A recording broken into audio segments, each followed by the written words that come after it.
আত্মপ্রকাশ হলো তরুণদের নতুন দল জাতীয় নাগরিক পার্টির। আজ দুপুরে ঢাকার জাতীয় সংসদ ভবনের সামনে মানিক মিয়া এভিনিউতে এক সমাবেশে দলটির আনুষ্ঠানিক আত্মপ্রকাশ হয়েছে।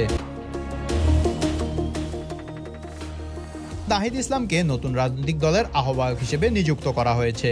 অন্যদিকে আক্তার হোসেনকে সদস্য সচিবের দায়িত্ব পালন করবেন, যিনি নাহিদের ডেপুটি হিসেবে কাজ করবেন। নাহিদ ইসলাম মঙ্গলবার অন্তর্বর্তীকালীন সরকারের উপদেষ্টা পরিষদ থেকে পদত্যাগ করেছেন তার নতুন দায়িত্ব নেয়ার জন্য।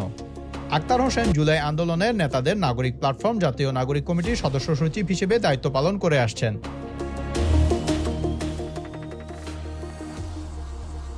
সিনিয়র যুগ্ম আহ্বায়কের দায়িত্ব পাবেন সামান্তা শারমিন এবং আরিফুল ইসলাম আদিব। অন্যদিকে সিনিয়র যুগ্ম সদস্য সচিবের দায়িত্বে থাকবেন তানজিম জারা এবং নাহিদা সারোয়ার নিভা। এছাড়া নাসিরউদ্দিন পাটোয়ারিকে প্রধান সমন্বয়ক হিসেবে নিযুক্ত করা হয়েছে। অন্যদিকে আব্দুল হান্নান মাসুদ যুগ্ম সমন্বয়কের দায়িত্ব পালন করবেন। হাসনাত আবদুল্লাহকে প্রধান সংগঠক দক্ষিণাঞ্চল হিসেবে নিযুক্ত করা হয়েছে। অন্যদিকে সার্জিস আলমকে প্রধান সংগঠক উত্তরাঞ্চল হিসেবে নিযুক্ত করা হয়েছে।